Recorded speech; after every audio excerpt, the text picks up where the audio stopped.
Aurore, la chatte, les chatons et l'orage. Nouvelle. Aurore descendit du rebord de sa fenêtre où elle s'était assise afin de mieux contempler le ciel nocturne. Ce soir, on ne voyait pas d'étoiles à cause de l'orage prochain. L'atmosphère de la chambre était écrasante et la fillette de 11 ans était mal à l'aise malgré sa douche.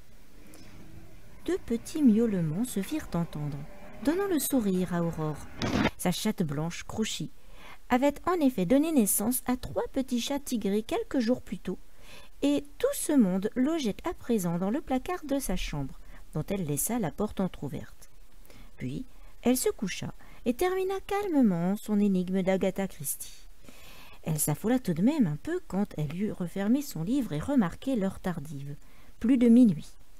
Alors elle éteignit, et, pendant qu'elle essayait de dormir sous cette chaleur étouffante, elle entendit une fois de plus les chatons gémir. Des pas légers allaient et venaient autour du lit. Dehors, on entendait la pluie tomber drue, et le tonnerre grondait doucement au loin. Tout était noir dans la pièce. D'ailleurs, Aurore dormait, bien que le sommeil qui venait de l'envahir semblait vouloir la quitter. Les pattes de Crochie trottaient inlassablement sur le lino moite du sol. L'enfant les entendait et était consciente que sa chatte avait besoin de quelque chose, mais elle ne voulait pas se réveiller. Après tout, pensait Aurore, si Crochie est en quête de quelques caresses, ce n'est pas important, et le tout est de ne pas lui montrer que je suis éveillée et de ne pas faire de bruit. En effet, si Aurore aimait affectueusement sa chatte, celle-ci commençait à l'agacer. Ce soir, encore, à 11 heures.